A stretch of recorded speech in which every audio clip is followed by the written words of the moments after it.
ঝিনাইদহ জেলা যুবদলের সংগ্রামী সাধারণ সম্পাদক আমাদের প্রিয় নেতা জনাব আশরাফুল ইসলাম পিন্টু সাহেবকে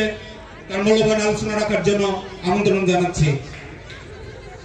আউযু বিল্লাহি মিনাশ শাইতানির রাজিম। বিসমিল্লাহির রহমানির রহিম। হাজী আরশাদ আলী কলেজের আজকের এই নবীন বরণ এবং সংবর্ধনা অনুষ্ঠানের সম্মানিত সভাপতি, আজকের এই অনুষ্ঠানের সম্মানিত প্রধান অতিথি, জাতীয়তাবাদী দল ঝিনাইদহ জেলা বিএনপির সুযোগ্য সভাপতি, এই হরিণাকুণ্ড ইউনিয়ন থেকে দুঃসময়ে আপনারা যাকে ব্যাপক ভোট দিয়ে এই হরিণাকুণ্ড উপজেলা থেকে উপজেলা নির্বাচন করেছিলেন,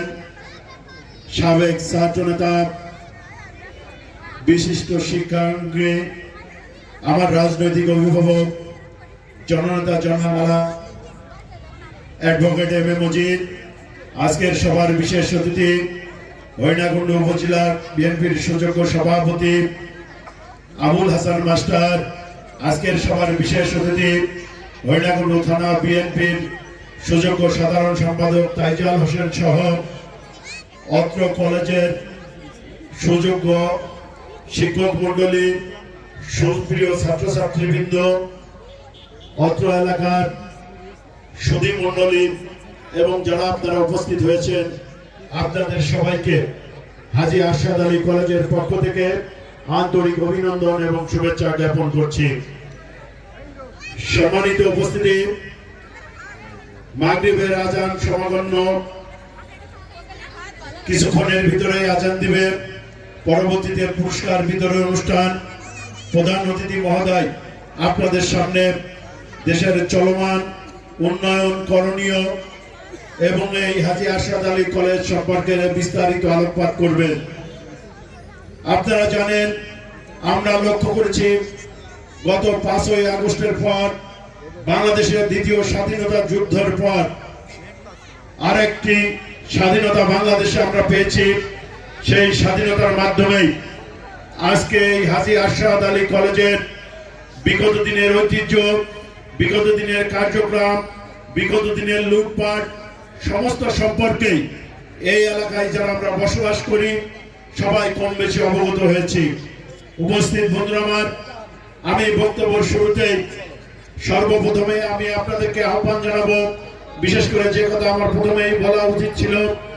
অত্র কলেজের দাতা সদস্য, যার নাম না বললেই নয়, এই পাড়াগাঁয়ে অবগাঁয়ে যার অক্লান্ত পরিশ্রমের মাধ্যমে মরহুম আবুল হাসানের নেতৃত্বে উনি দাতা, উনি জমি দান করেছিলেন বিধায় এই পাড়াগাঁয়ে একটি সুন্দর প্রতিষ্ঠান কলেজ আমরা এখানে প্রতিষ্ঠিত করতে পেরেছি। আমরা লক্ষ্য করেছি এই কলেজ প্রতিষ্ঠিত হবার পর বিগত দিনে বিশেষ করে বিএনপি সহ 4 দলীয় ঐক্যজোটের সরকার যখন রাষ্ট্রীয় ক্ষমতায় ছিল, ঠিক সেই মুহূর্তে আমরা লক্ষ্য করেছি বিগত দিনে এখানে শিক্ষিতর হার, লেখাপড়ার হার, ক্রীড়াঙ্গনে সমস্ত ক্ষেত্রেই হাজী আরশাদ আলী কলেজ একটি বিপ্লব ঘটিয়েছিল। উপস্থিত বন্ধুরা আমার, হাজী আরশাদ আলী কলেজের নাম শুধু এই অবহেলিত হরিণাকুণ্ডতেই নয়, ঝিনাইদহ প্রত্যন্ত অঞ্চলে যেখানে আমরা যাই সেখানেই হাজী আরশাদ আলী কলেজের নাম তৎকালীন সময়ে কার্যক্রম সুন্দরভাবে পরিচালিত হয়েছিল বিধায় সবাই কিন্তু এক ডাকে এক নামে চিনে। আমি আপনাদেরকে আহ্বান জানাবো, এই কলেজ যে উন্নতির শিখরে আমাদের পৌঁছাবার কথা ছিল, বিগত 17 বছর এই অবহেলিত হরিণাকুণ্ড 17 বছর আগে যেভাবে আমরা উন্নয়নের শিখরে নিয়ে গিয়েছিলাম, সেটা কিন্তু সেই কার্যক্রমগুলো ইতিমধ্যে স্থগিত হয়ে গেছে। তো আমরা বিশ্বাস করি আজকে নির্দলীয় তত্ত্বাবধায়ক সরকার যেমনই ভাবে রাষ্ট্রীয় ক্ষমতা আছে, আগামী দিনে এই নির্দলীয় তত্ত্বাবধায়ক সরকারের অধীনে যে জাতীয় সংসদ গঠন হবে, সেই নির্দলীয় তত্ত্বাবধায়ক সরকারের অধীনে এই নির্বাচন পরবর্তীকালে যদি আমরা রাষ্ট্রীয় ক্ষমতায় যেতে পারি,